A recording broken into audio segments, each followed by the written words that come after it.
What's up, Shady Sports Network? I'm back here again today with Coach Trae Ivory. Coach, how you doing today? I'm all right. So, kind of getting started here. The playoffs on the horizon for the NAL. I know you were highly involved with an NAL team, the Gunslingers, last year. What are some things you're looking forward to for the playoffs? I can't say I'm really looking forward to nothing because if you really look at it, it's always the same teams that really end up in the position to play for the ship. So I'm really looking for the same thing to happen.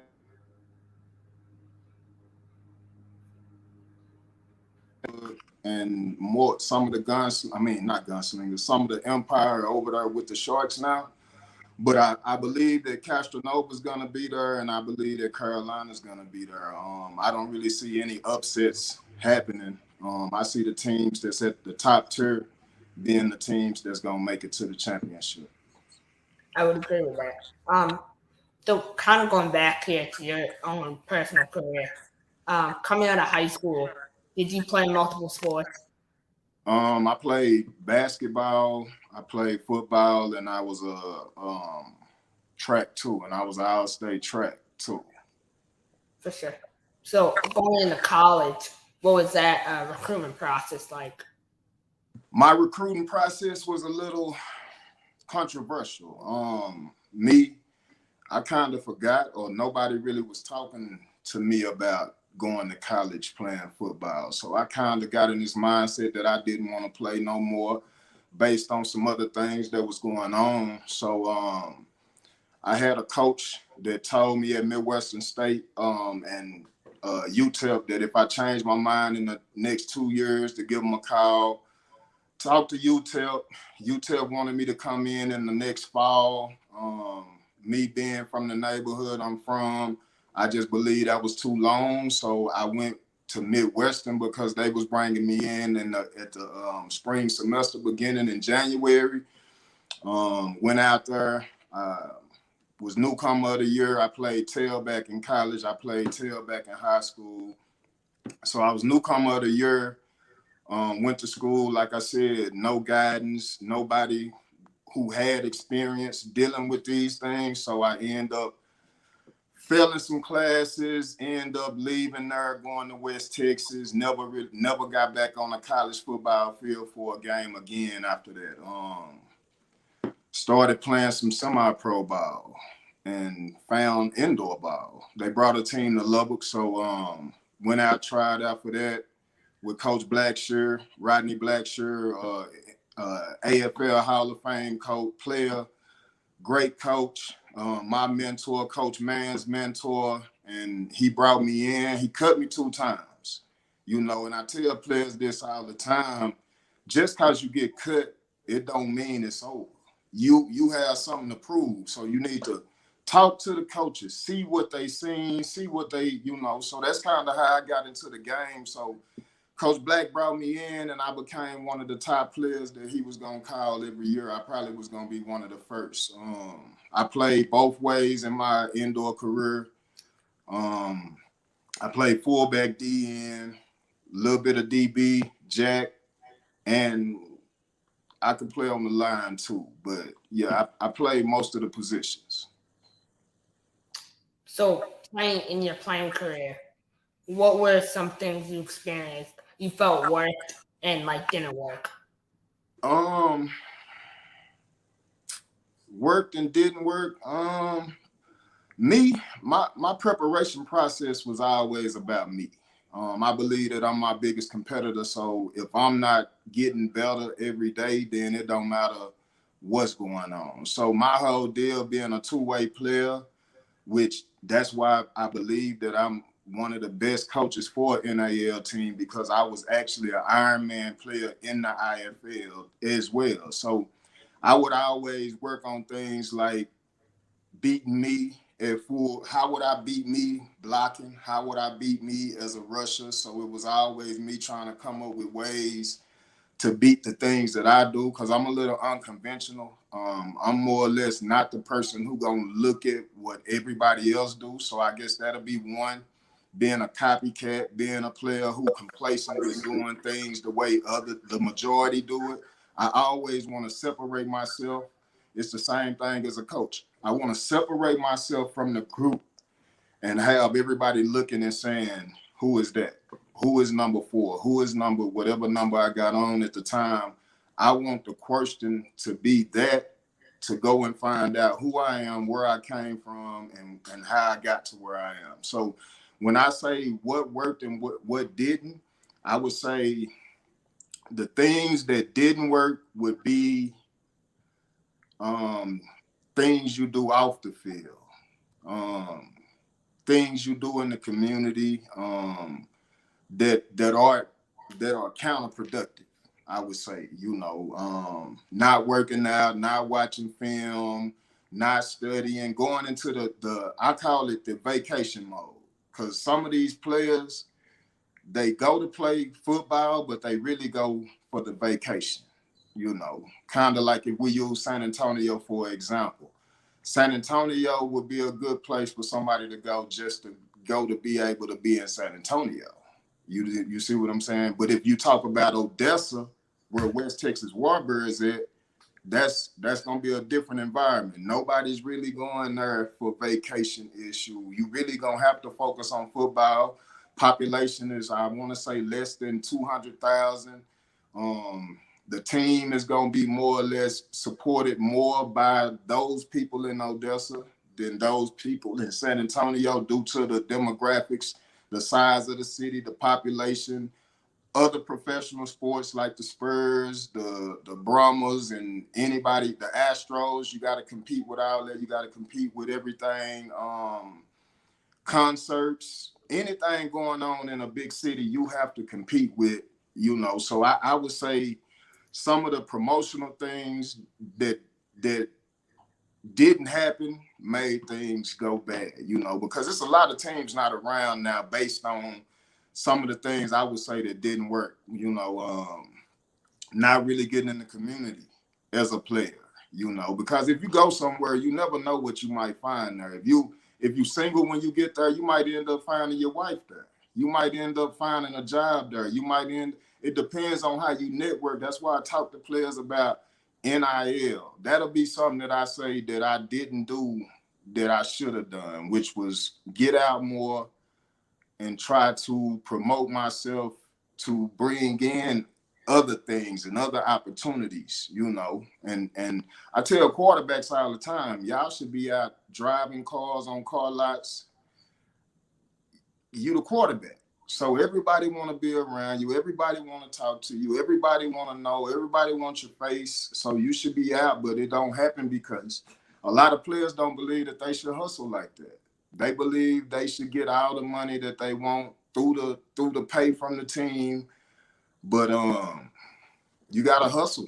Even if you was in the NFL, you gotta hustle, So I would say that that's something that I would say that didn't work. Because I didn't make a lot of noise, so that would be why a lot of people don't know who I am when it comes to playing. That's a great point. So, you talk about complacency, you talk about how you need to overcome that. You see a lot of these teams on after and signing big time NFL names. Jacksonville signing Robert Condici, different players like that. Do you think it's good for teams to sign high caliber players, knowing they might come with a bad attitude? I've had, we had Michael Dyer, we had Joe Adams, we had LaDon Hudson. I done dealt with some players who came from the league, but I say this: it really don't matter where they come from, because if you fail to this level, you just like anybody at this level. So it depends on the player's mindset. If he come in believing he bigger than the program, he's bigger than everything going on around, then it's going to be a problem. But if he come in understanding that his whole goal is to get here and get back out, then it's gonna go real good and real smooth. But with the mindset of most players these days, I've been trying to tell coaches, because for years my whole deal been I don't go out to recruit names. I go look for real ball players. And I want to be the coach that build up players that everybody wants. I want to help create the names. So I'm not really looking for the NFL player. I'm not looking for the top tier player in the NAL or whatever league I'm coaching in. I'm looking for them players that you've been looking over, and we're going to get them developed, and we're going to beat you with all them names on your roster. We're going to come out and we're going to beat you. And we're going to beat you bad. And I want you to come get my players. I want you to come pay them. And they know it too. I don't want to keep players around. I want players to grow. I want players to go. So if you give them more money, that's cool. We have a way that we do things with money. So my whole deal is if you're looking for the bag, come work with me. I'm going to help you go get your bag. I probably won't be able to give you the bag, but I'm going to help you get to a point where they'll offer you the bag. But I'm going to tell you this, we going to beat y'all. So it's kind of like DeAndre Hopkins, right? Playing for money, not ships. So a lot of players come into these leagues looking for the money when really the whole point of this league is a platform for you to get out. And that's where I see the landscape of the game going bad, because if you look at the NAL, the average age is around 33 and 34 years old. So you tell me what sports league gonna have that many old players and they gonna be up to par?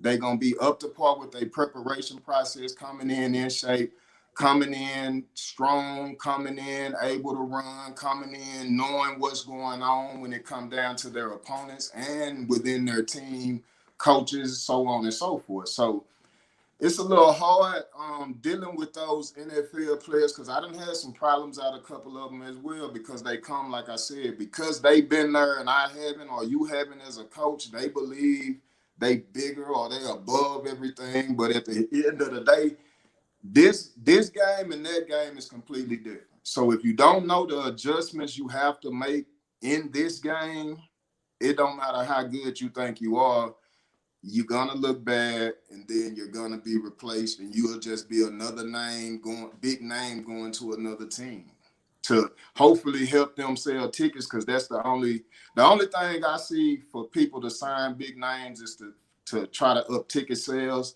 But at the end of the day, if the athlete not in the community doing things, it's not gonna work. So we look at a team that has had issues all year. We'll talk about San Antonio a little bit, but the big team I want to highlight is the Orlando Predators. Mm-hmm. Orlando went out and they threw all the money to get all the vets, and yet they still have only won 4 games. What do you think the biggest issue with the Orlando Predators are? If you look at the Predators and you look at the history of a lot of those players who came over from Albany, most of those players played with the New Jersey team, right? The Street or something like that, right? What was they called? Flight. New Jersey Flight, I think. New Jersey Flight, I'm sorry.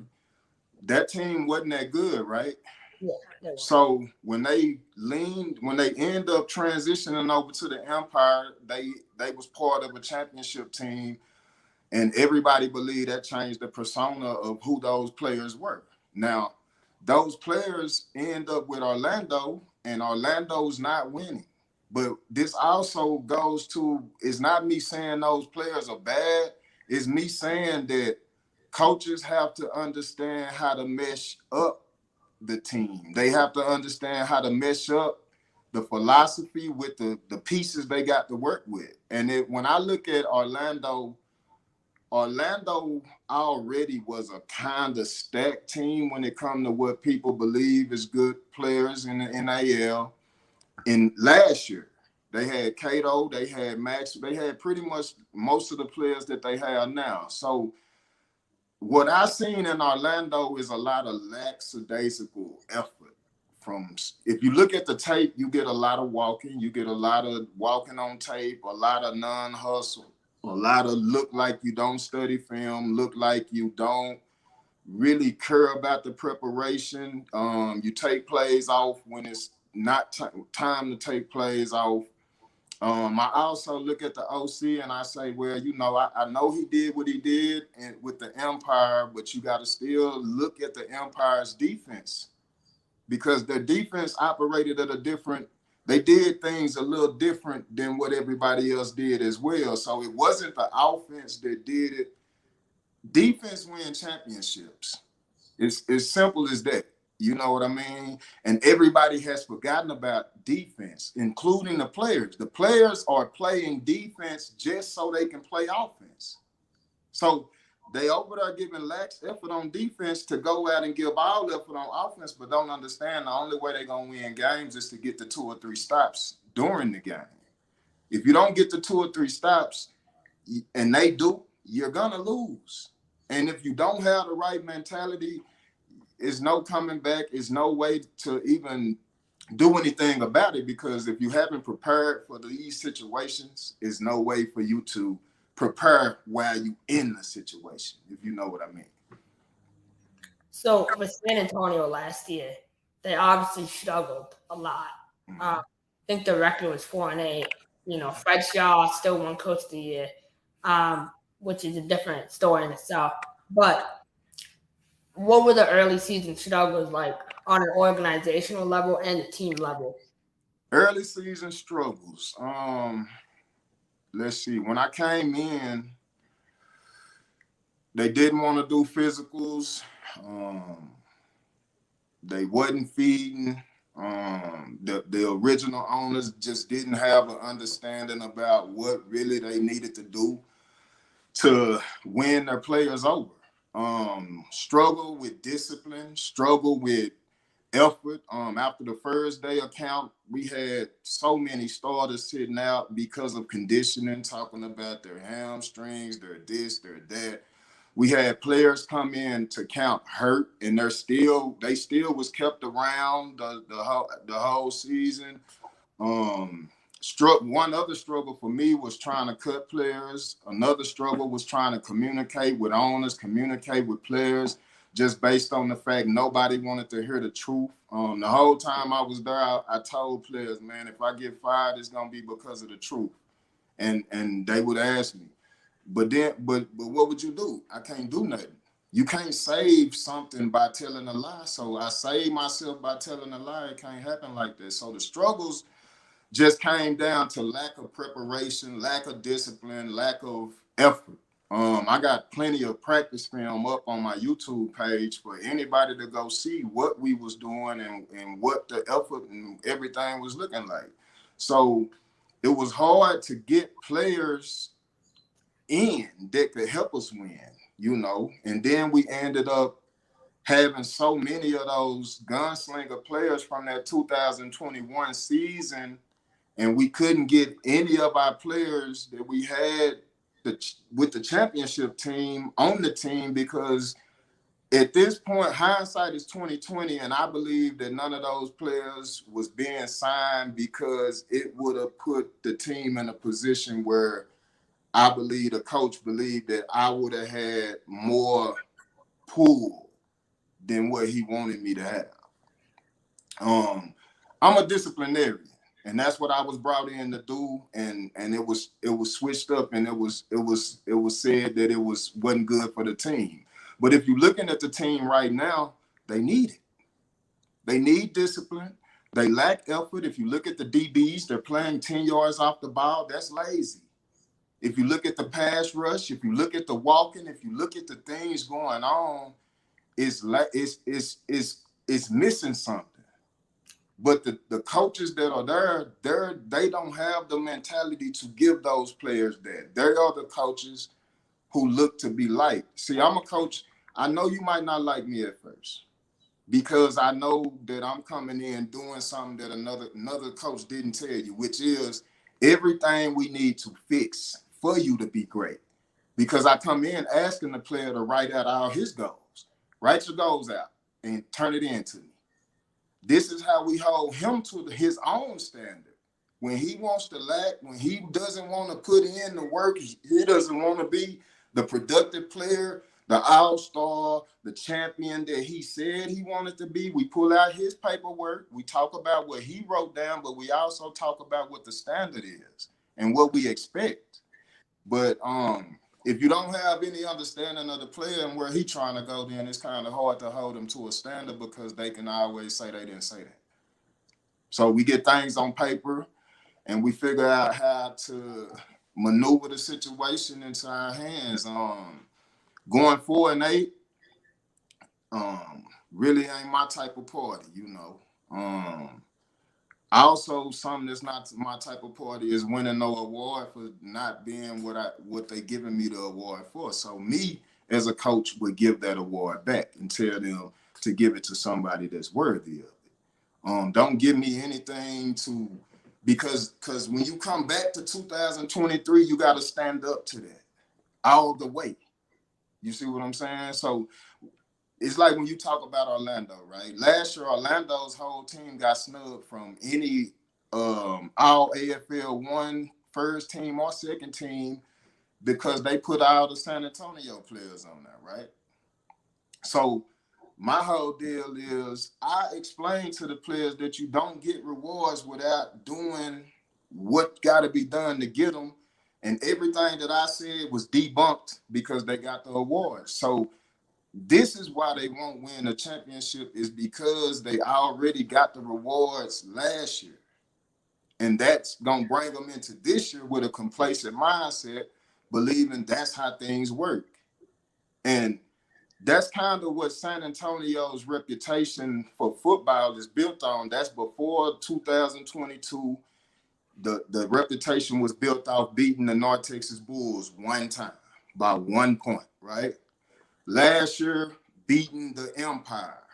You see what I'm saying? Their whole persona is built on beating a championship team during the regular season instead of it being focused on being the champion. See, I don't want to talk about beating you regular season. I want to beat you when it counts. And that's the only time it matters. Anything else, I almost don't count, right? So it's gonna be it's gonna be a lot of struggle based on the same struggles that we just talked about from going into the 2022 season. Because you it's not how you start, but how you finish. But if you don't start right, there's no way to finish right, right? It's like that saying go: measure once, cut 10 times, or measure 10 times, cut once. So if you the person who gonna try to rush through and like, for instance, San Antonio most likely didn't even practice this week, right? Now they're going into a playoff game with a 0-2 the last 2 weeks against a team that's dominated them, and then you most likely go into a bye week, don't practice, believe you're going to come back, put the work in, supposedly, but if you're not used to putting in a certain type of work, there's no way to hit a switch, you see? And a lot of people talk to me like as if I'm off with how I do things, but Bill Belichick sound the same. I say the same thing Coach Prime say. I say the same thing Kobe say. It's all about what you put in is what you get out. So if you go to the bank and you don't put no money in, how much money can you get out? Nothing. So if you don't make no investment, don't look for a return. And that's what a lot of I say this, Carolina and the Sharks are having the easiest walk to the championship that I ever seen. Well, I can't even say that because if we look at the CIF, it was the same. 2023 teams walking to the championship easy.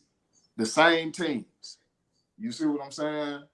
Nothing changed. And with everything that happened with Fayetteville and the Albany Empire, I believe that Orlando really need to do something this week because that'll be the only way that they legitimize making the playoffs is by finally getting above Fayetteville on the standing sheet, right? Because they still haven't passed Fayetteville.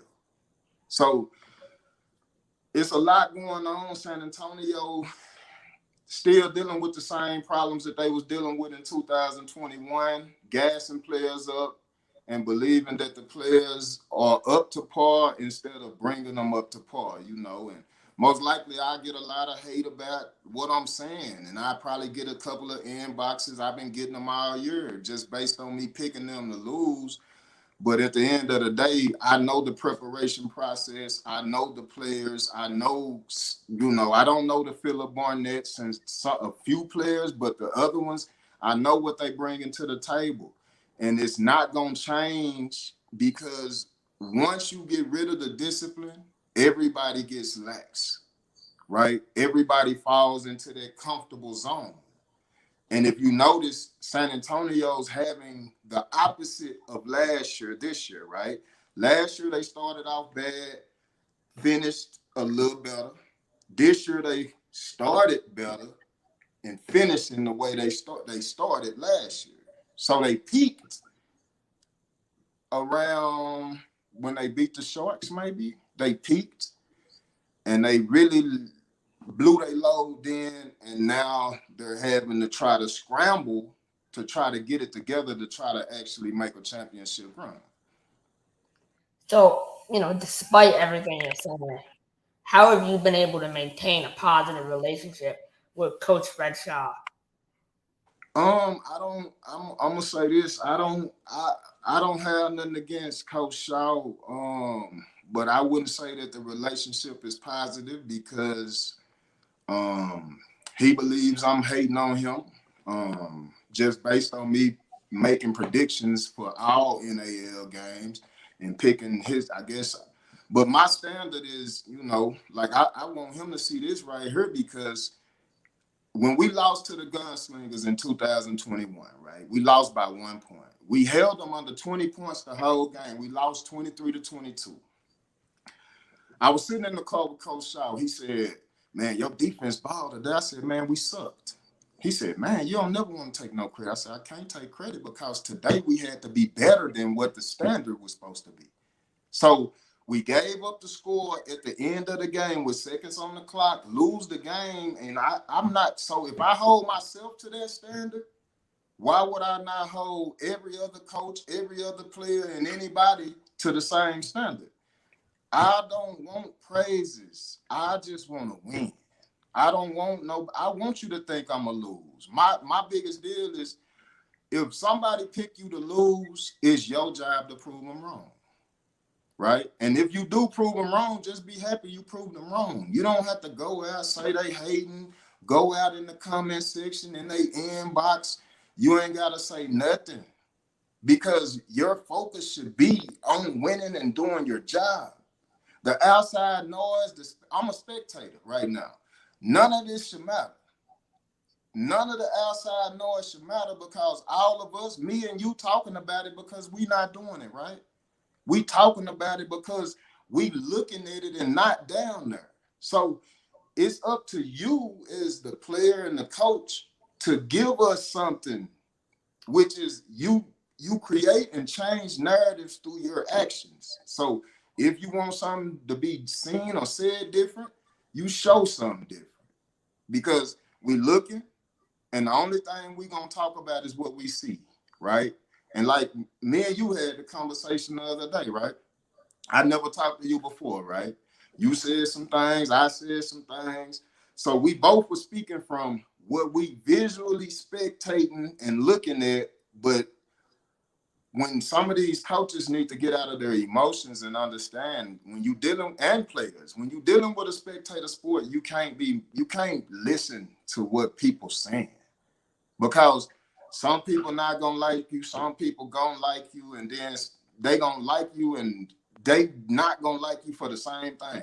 So that's why you can't listen to the noise. You just gotta do what you gotta do and not focus on it. And that'll be another thing that I say that hinders San Antonio is their coaches are not focused. They are more focused on the outside noise than they are on inside, which I've already told them. The best thing you can do is focus on the coaching. Don't focus on me. Don't focus on what nobody's saying out here. Focus on the coaching because while you in my inbox or while you in my comment section, how much film time was that? How much meeting time was that? who you needed to be talking to on your team while you was talking to me. Because I don't have to change nothing I'm saying. I don't have to change nothing I'm doing. You see what I'm saying? But hopefully one day I get to have a conversation with Fred. You know, I haven't had a conversation with Fred since I left San Antonio. Like I say, I'm from Texas. You know, I wore my blue and red to represent the teams in Texas. They both wearing the same colors, and right now they not representing us very well. So, I mean, I agree with everything you just said. I think you hit it right on the nail again. Um, One of the really few bright spots about San Antonio is Kali Rashad. Kali has been there for, you know, two Since the years. beginning. Yeah. So, how do you feel about him as a player? And do you think, like, after a tough loss, was he like bringing everyone together and trying to get them regrouped? Um, like I tell the players, I can't tell you how I feel because feelings change, but I can tell you what I believe and what I know. Kylie got something, you know, and I think Kylie can really elevate to some different leagues if he get his mentality together with it, you know. With the coaching that he has around him now, I believe they hinder that process just based on the fact that they don't hold the players to the flame. Um, I think Kylie should be playing defense at corner. I think he should be an Iron Man because in the NAL, the Iron Man system is created for a player to be the guy. So if Kylie is a what they say is a dog, he should still be playing defense. Right? He led the team in tackles last year. He was the top defender last season, but he's not playing defense this year. So I just believe Kylie has some soul searching to do, and once he really understand, because I didn't know last year Kylie was 20 years old.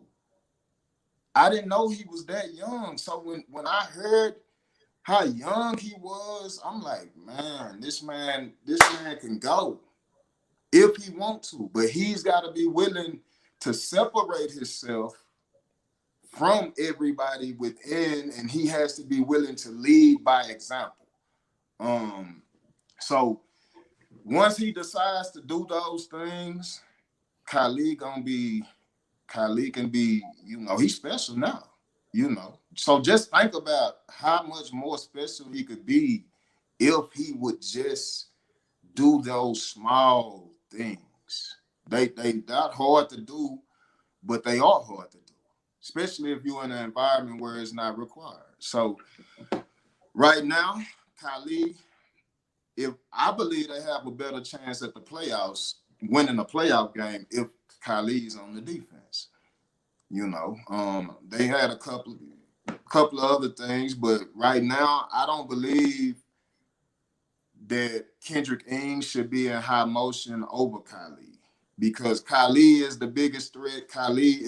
He got the speed, he got the quickness, and he can make you miss. So at the end of the day, he should be the threat every play. He should be the threat every play. Barnett and whoever else is in there should be like a check down. So Kylie should be blowing off the top. You should be running your hitch routes if that's the route combination with Barnett and Juice or Kendrick Ings. Right now, if I was going to make a starting lineup, I would start Barnett, Kylie, and Ings. I mean, so first off, so Kali Rashad is only 20 years old. He might be 21 now, maybe. That's wild. But Man, I yeah. thought much older. I thought he was like 36, 37. I thought he was at least like mid-20s in 2021 when we was playing against him. I thought he was at least mid-20s. I didn't know he was as young as he is. So see, that's my deal. That's what hinders me is watching players neglect the opportunities that they have. to grow and to fix an issue that they already caused themselves at some point in time, like I was saying earlier about my career. You see what I'm saying? So that's why I'm so passionate about it, because I came from a situation where everybody wanted me to quit. Everybody said I should quit. Everybody said it wasn't gonna work. Everybody said you can't do this, you can't do that, it ain't, you too old, da da da. I came from a situation that wasn't ideal. So when I see guys young not taking advantage and they already came through certain systems, or they done fumbled the bag somewhere, fumbled the ball somewhere, and I'm saying, look, this how you get back on track, by making up to yourself, not to nobody else. It's all about you, making up to yourself, trying to get as high up on the totem pole as you can to salvage everything that you already had almost threw away. So if you do make it to, okay, you're in the NAL now. Nobody would have ever thought you would have been in the NAL. See what I'm saying? So next year you could be in the XFL. So now we continuing to grow. We continuing to prove people wrong. We continuing to prove ourselves right. We don't have to argue with nobody. All we do is go prove ourselves. But right now we in a situation where a lot of players don't believe they have nothing to prove. I done had many players tell me, I don't got nothing to prove. Every year you have something to prove. Every player and coach has something to prove every year, or they're going to fire you and hire somebody else. Simple and plain. You don't think you got nothing to prove in a spectator sport? You tripping. But Khalid is the man out in San Antonio. And like I say, man, he needs to be more involved on both sides of the ball. Well, I mean, if he's only 20 years old, like 21 at this point, I mean, that's wild. He should be outdoors in the next 1 or 2 I years. also want to mention this. Kylie is a DB playing wide receiver. Let's get that out there too. So it makes sense. You see what I'm saying? He's a DB. If you watched how Kylie was coming up on board last year, I don't see why he's not playing defense. He's not scary. He's not scared to hit. He's not an ankle. I didn't see him do none of that when I had him. So I believe that Kylie probably one of the biggest attributes that San Antonio has, but they're not using the goal the way they need to use the goal. So, kind of coming up on my last question, couple questions here.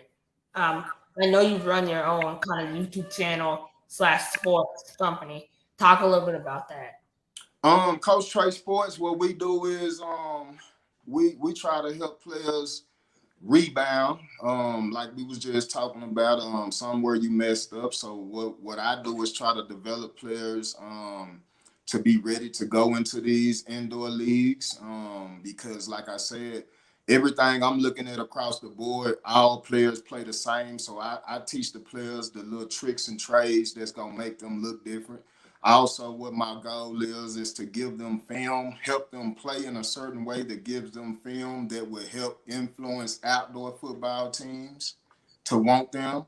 Because if you really look at it, a lot of players aren't playing in a style that would transition to outdoor. So if your film ain't looking down, if you're a linebacker and you're not making no downhill tackles, and like for instance, I talk about San Antonio's jack linebacker Cody Brooks. Cody Brooks is a former D lineman who wants to play jack linebacker. Me personally, I believe Cody is more productive at DN and MAC linebacker. And also, if Cody is going to go make an XFL team, he needs to be at MAC and DN, because jack linebackers only do this. They don't come down. They're going sideline to sideline to try to bat balls out the air. That's no one's going to care about that at the next level. They want to see you be physical, take on blocks, shed blocks, things of that nature. So what I do at Coach Trae Sports is I develop kids, I develop adult players. I have combines during the off season. I teach players how to do the combine drills, the technical factors to the combine drills, the 40, the shuttle. Then we teach DB techniques, all the positional techniques that need to be taught. And we try to get them to understand leadership, get them to understand what they have to be going in.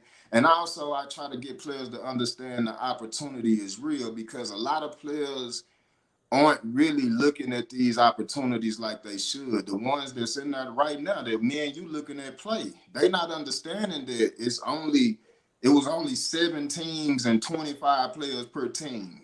They not understanding you are one of a few hundred. See what I'm saying? So ain't no whole bunch of jobs. You know, it's like when I see you talk about Legree, right? And I say, well, ain't that many jobs open. You see what I'm saying? So it's a quarterback is one quarterback per team. It's just like me. It's one coach, one head coach per team, one DC per team, one running back. You see what I'm saying? So at the end of the day, we all have to take advantage of our opportunities when we get them, you know. So at Coach Trae Sports, what we do is try to grab the players, the ones, the no names, or whoever might want to be interested, and we develop them. I actually more or less develop them so I can hire them, you know. Because if I can get them and we in development and we can get right into something and we going, you know. But if I ain't coaching, I'm trying to help these teams get better and trying to really create a developmental situation for the indoor game, you know, because it's not one out here.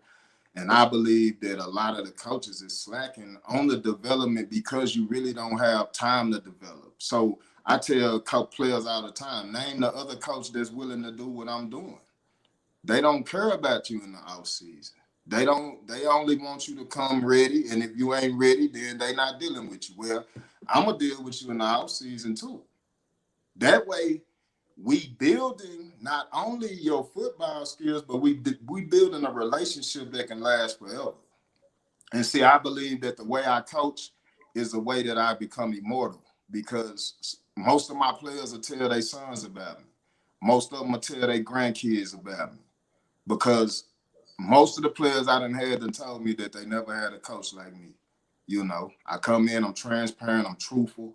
I don't hold nothing back, you know, because I don't want nobody to give me nothing that I wouldn't give them. So I'm gonna give you truth.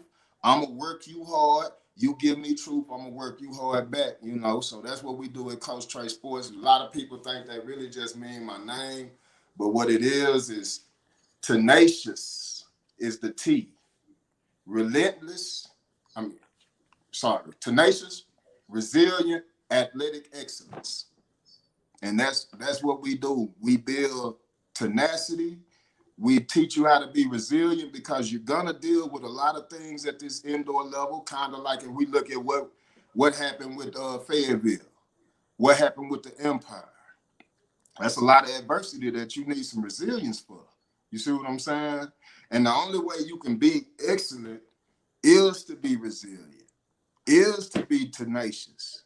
And of course, you're going to have to be athletic, you know, and you have to be ambitious as well. But you have to understand where to draw the line on your ambition, because ambition can turn into a corruption just like that, you know. So Coach Trae Sports, we heard Team No South. That's the other brand, you know, that I'm always pushing. That's Coach Man, you know, the Team No South brand, because, you know, the No South mindset is real.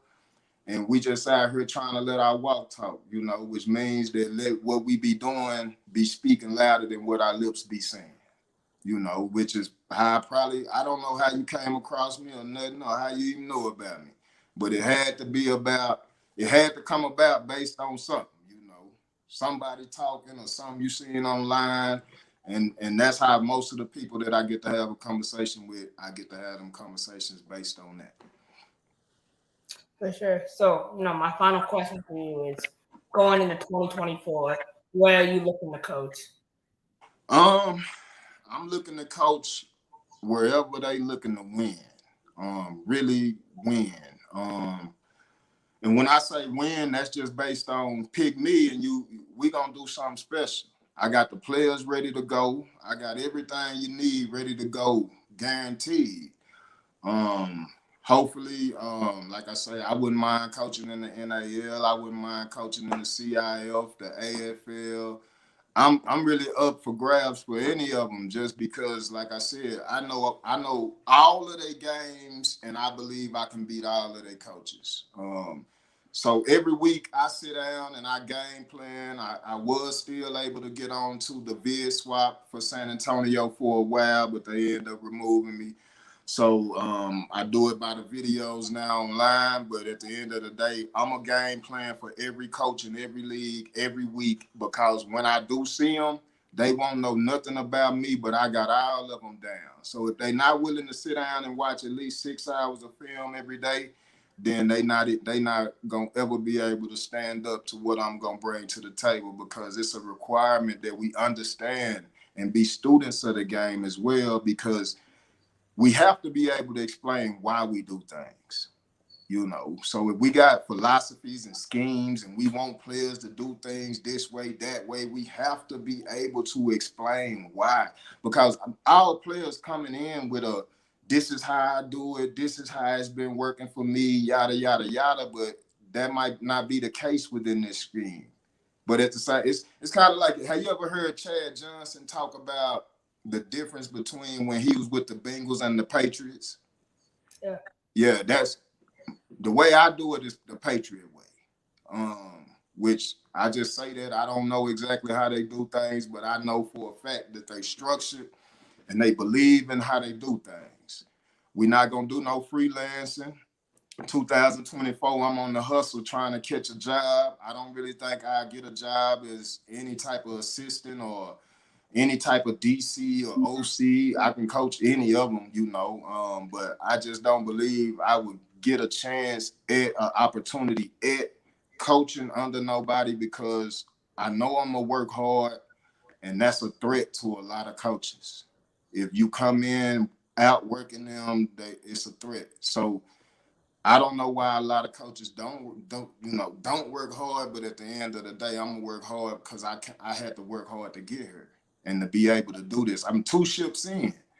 It's a lot of coaches that ain't even got a ship that's got here. You had players getting head coaching jobs this year. You see what I'm saying? So I just believe I got a whole lot more work to do, and that's just why I'm gonna keep doing it even when I'm inactive, because I want to prove to everybody that you don't have to be active to do your job.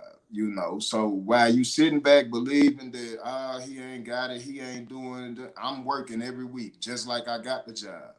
And the reason I'm gonna do it is because that's what I'm asking my players to do. If you're not active, be on top of your game. Know your opponents. Know the players you're going to be competing with when you go try out for Carolina, when you go try out for Orlando, when you go try out for Jacksonville, San Antonio. Know something about the coaches.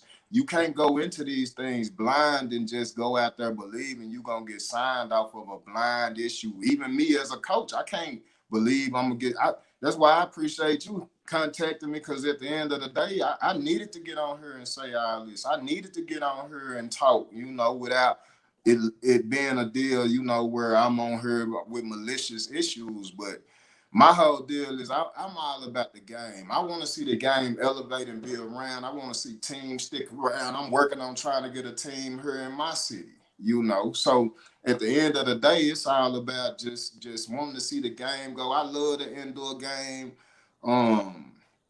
I really wish it was bigger than what it is. I wish it was youth leagues on indoor football. I wish they had a separate indoor football for high school, you know what I mean, and stuff like that. But at the end of the day, with time, we got to see what's going on, and that's what's kind of bad about the indoor and arena leagues, is that we done had a lot of time, and we really haven't took advantage of that time. We haven't grown like we should.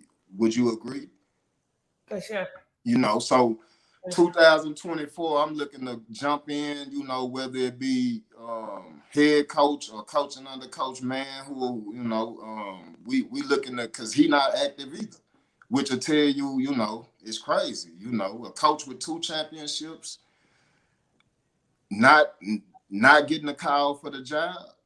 it baffles me, but at the end of the day, everybody got to learn, and you can try something today and then have to do it right tomorrow. So I'm just sitting back waiting on the time that the teams decide to do it the right way and get the right people in that's going to be able to, focus and get the football and let them focus and get the business. Bring a good product on the field that's going to help bring people to come watch it, but also we get in the community as players and coaches and help the people get in the building, because I'm a firm believer that I can't get paid unless I help us make the money. So if we, a player, coach, anything, the only way our team can pay us is by us helping the money come into the door. You see what I'm saying? So when I tell players, if your face ain't selling tickets, you got to get out there and help sell tickets. If they ain't coming to see you play specifically, and you not getting a whole bunch of people like Quincy Carter used to do, Quincy Carter get 5,000 people in the building. That's good. Okay, he ain't got to go out and do nothing. He ain't really got to do no community issue. They already know who he is. But most of the players, they just not, nobody really wants to do what it takes to be really team oriented. People want to say, that's not my job. That's not my job. But when ain't no job, then what's your job? So I'm going to always outwork and do what I got to do to make sure the team stay around, because I don't really like jumping around, So 2024, I'm hoping I'm in the, I don't know what league, because teams jump in leagues and so on and so forth. But any league that I land in, I'm looking to give that team 110%. And I'm looking to influence my players to give 110%, and I got some leaders to bring with me on the roster that's gonna make sure they give 110%. Sure. So, Coach, really thank you for taking the time out of your schedule today to come on the show. I look forward to seeing you. You definitely deserve a head coaching job. So, hopefully you get that shot, and I look forward to seeing what you have in store. I definitely appreciate you bringing me on. My interview skills, I needed to practice them as well. So I did all right, but at the end of the day, man, I just like to talk about the game. It's been real tough. So that's why this was a great opportunity for me to get to talk about the game and what's been going on. And I definitely appreciate the opportunity, man. I watch Shady every now and then and what y'all have going on. I like what y'all got going on. Keep it going. I'm looking to do more.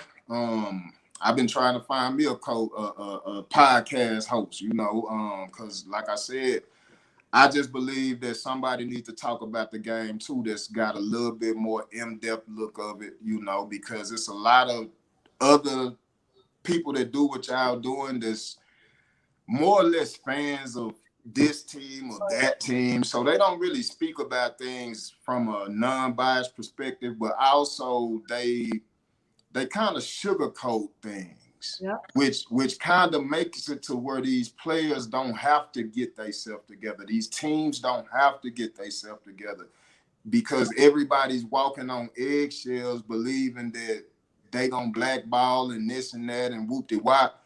But the truth is undeniable and it never changes. Even the truth is forever. So if you can't handle truth, then you don't deal in reality, and you'll fall for anything, So I appreciate y'all, man, giving me an opportunity to speak my truth and to speak the truth of, about the game and whatever else. And hopefully we can do it again one day. And maybe that time I'll be coaching the team and talking about the win we just had and how we just dominated some team, and how, we on our way to the next game to dominate them, and somebody getting mad about it. Because I do like to talk, I like to talk when I know what type of team I got, so we can go back it up. That's the way I was as a player. That's the way I am as a coach. I like to be able to say something, so I have to go back it up. We don't want to be talking after we do it. We want to be, like Michael Jordan said, the man who can talk when he down, he the one. You don't do all that talking when you win, and when you're winning, it's about who are you when you losing. And that's like right now, I'm not coaching. I'm still the same coach. I'm still the same winner. I'm just waiting on the opportunity. I'm prepared for it, and that's why I call it an opportunity and not a chance, because it's no 50-50. I'm 80% on what I'm going to do, you know, if not more. So I'm ready to bang and do what it do. I'm just waiting and watching 2023 go by, and we getting ready for the off season for the camps that we do with Coach Trae Sports and the productivity, and we're going to run with it like that. So if you're an athlete, I'm going to take this time, you know, you're an athlete trying to do something, trying to learn something, trying to learn how to do it different on a different level. If you're a DB trying to learn how to play at the line of scrimmage and not be 10 yards off, if you're a linebacker trying to learn how to shoot this gap and beat this man, holla at Coach Trae Sports. We gonna get you right. We coming. We coming, man. I love that. But, you know, best of luck, Coach. And I look forward to watching what you have in store. And I'll see you here real soon. I appreciate it. I'm a game changer. I'm a game changer. I'm a game changer.